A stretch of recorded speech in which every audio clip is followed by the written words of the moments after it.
Time to go through every spectacular Spider-Man villain and rank them from worst to best, just like we did for his girlfriends, or the Ben 10 villains. Let's do this.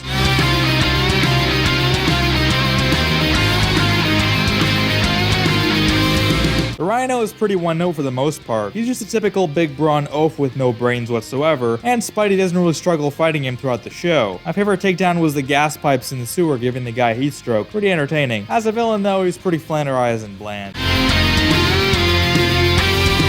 You may have forgotten about Cat Burglar, also known as Walter Hardy, because he was barely in the show. But what we do know is that he's the dude who murdered Ben Parker, despite having a reputation as a thief who never carried a gun or killed anyone prior to this. Spidey eventually runs into him again in prison when his daughter, Black Cat, tries to break him out. Hardy eventually sacrifices himself in front of Spidey to make up for murdering Ben, and stays in a room of trank gas. Even though Spidey never forgives him, it still shows that he's not a truly evil person, even though he did a truly evil thing. A huge retcon from the Sandman thing in the Raimi trilogy, and honestly, I think the problem with Walter here is that he's not fleshed out enough. Maybe another appearance might have changed my mind on this, but for now he's just a forgettable and bland backstory tool.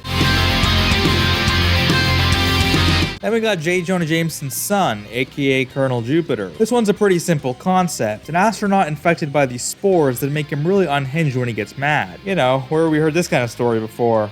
I'll let you know when I remember, but he's pretty average as far as villains go. I like how he fights Spidey in a literal exhibition of a solar system, including Jupiter, but he's put down pretty easily by the webhead using just electricity, which basically resets the dude's heart. Pretty simple premise behind this character with understandable motivations, but he was just a throwaway villain in my book, and barely a villain at that. Who's Silvermane again? It's a mob boss with a giant metal suit. And ooh, let me guess, it turns off when you break the knee pads or something. Yep.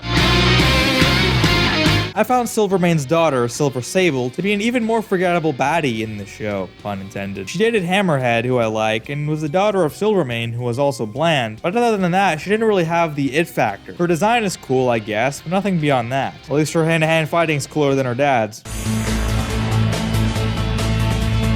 The extent of Chameleon's antics in this show is being the evil Spider-Man, which is pretty damn cool, but I mean, we've seen Venom before. And then there's this 5-second cameo in the last episode as the cheap Deus Ex Machina to absolve Norman for being in two places at once. When he's not impersonating someone else, Dimitri himself, that's his name, it's pretty damn lame. Next. We saw Vulture from the very first episode of the show, and he was always just a standard case of revenge against Norman. Kinda like how in the Raimi films, Norman was betrayed by his board and turned against them. Here, the Vulture's tech is ridiculed and stolen by Oscorp, so he personally seeks vengeance against Norman Osborn. As a villain, he's pretty mid to be honest. I didn't really care if he won or lost, and there just isn't enough to make you truly sympathize with him. His powers are also pretty weak for the most part. Now to the Sinister Six, other than maybe Rhino, he seems to be the stupidest and the easiest to beat.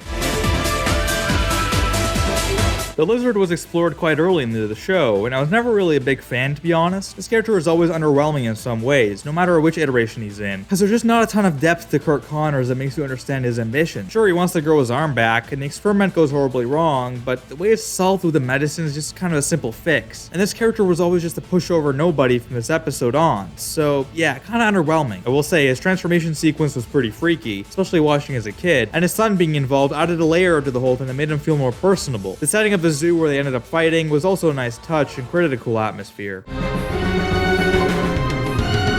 Mysterio was probably the first Spidey villain I ever knew since I grew up, having seen him on the 67 show.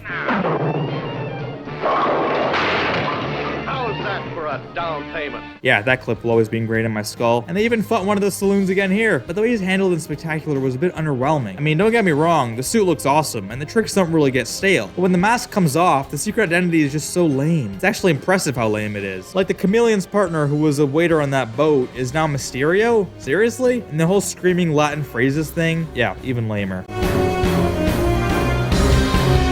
The Black Cat was really handled well here, which was surprising, as she's usually quite one-note in other iterations. I think there was a great balance of seduction and badassery with her here, and she really shines in the episodes like Persona, where she helps Spidey take down the bad guys, while also stealing a priceless artifact for herself. I think her voice really adds a lot to this character, and I mean, I talked more about her in my Peter Girlfriend's ranked video, but yeah, she's pretty hot. Maybe this is a hot take, but I don't think Doc Ock was particularly threatening or badass in this show. They replaced the old wise man and mentor of Peter with this bumbling idiot nerd who's probably not even 30 years old, doing nothing but yelling out big words and always getting his ass kicked. He leads the Sinister Six, but I almost wish he didn't, because he's such a downgrade from the Doc Ock of even the 90s show. I don't know, man, you get some cool fights with Spidey, but I always found him to be non-threatening and frankly boring to watch for a large chunk of his on-screen presence. For the most part, Sandman is a pretty weak villain in Spectacular. He's usually paired up with either Rhino or the whole Sinister Six crew, and in that regard he fulfills his role quite well. I've always loved Sandman as a character, since the Raimi film did him true justice with Thomas Hayden Church, and this Sandman was kinda wasted compared to that masterclass, but I thought the last appearance we saw of him, with the whole oil tanker debacle, did show tremendous integrity and reaffirmed what this character always was at heart, which is more than just a simple street thug. Hot take time. Listen, I know Gobby was the quintessential villain throughout both seasons of the show, and everyone loves him and all that, but I just don't think he had what it took to blow me away in the same way as other villains on this list. His final appearance revealing him to be Norman was super confusing the first few times I saw it, and there's just something annoying about the fact that it was never really harried behind that mask in any of their fights. Maybe if the show kept going, we could have gotten another spin on young Gobby, or, I mean, they kept Norman alive, so maybe just more of his. But ultimately, I didn't find him to be a particularly compelling villain here. The whole voice, get up, and dialogue often felt corny, and was often more Joker-esque than Green Goblin for me. I really like the execution behind Molten Man, aka Mark Allen. His relationship to Peter's quite interesting, being Liz's brother and MJ's boyfriend for a while. His whole backstory of gambling addiction, which leads him to being a test subject for some mob guys and eventually Green Goblin, is just so well done, and you really feel for the guy even though he does bad things. One of the ways I rank these villains is based on the sympathy or legitimate motivation you feel behind their actions, and with Mark, you truly see the gears turning behind every fight. I'm not gonna lie, I really like this show's spin on Electro. Unlike other iterations, he's a seriously misunderstood character with a tragic backstory, albeit slightly miraculous how a power drill made him a superpowered freak, but whatever. His design is really cool, both covered up and full on Electro, and Crispin Freeman did a great job on the voice. It's a shame that he fought Spidey so hard over a misunderstanding, but that's the price of tragedy, I guess. Shocker is another one of these low potential but high execution villains in this show. While his power is pretty standard, being able to shoot these vibration attacks using his superpowered suit, the way he looks and sounds is just so iconic. I love the southern drawl he speaks in, his suit looks pretty cool, probably the coolest of the whole Sinister Six crew to be honest, and his major fights with Spidey are awesome. Everyone loves a big theater fight, but I also remember that time he nearly Superman 3'd Spidey by crushing him in a garbage compactor. Not my favorite as a kid, but he's really grown on me. With Kraven the Hunter, I gotta say, I really like what they did with him in Spectacular. He's pretty badass. The design, the voice, the overall aura, all top notch. His first battle with Spidey is pretty embarrassing for him, as even Spidey tells him, "You're out of your league." But then when he mutates into a lion man, Sergei Kravinov goes full Kraven and actually puts up a genuine fight against Spidey. Really good stuff. I just wish he were in more episodes. Look, I am a Hammerhead defender. Even though he was kind of a puppet second-hand man character, he kind of reminded me of Siphon from Ben 10, in that he can stand on his own feet as a standalone villain as well. I love his whole concept, his voice, design, and just the aura he has about him. He just peeks his steel-plated head in a bunch of episodes and never becomes stale as a character. I don't know, maybe this is a hot take, but I always loved Hammerhead. Look, another risky pick for this high on the list, but I love Tombstone. The big man, L. Thompson Lincoln. He goes by many names, but this guy is an absolute beast. I love his whole shtick, being the hidden power behind all the crime in the city. He's one of the only villains to really give Spidey a run for his money physically, as he literally kicked his ass, then reported him to the police during their first encounter. I love the whole pale white skin and sharp teeth thing he's got going on, and his voice just carries the room. Kevin Michael Richardson really does a great job on the voice, and in general, he's the villain with the most power without needing to show it, and that deserves kudos in the aura department.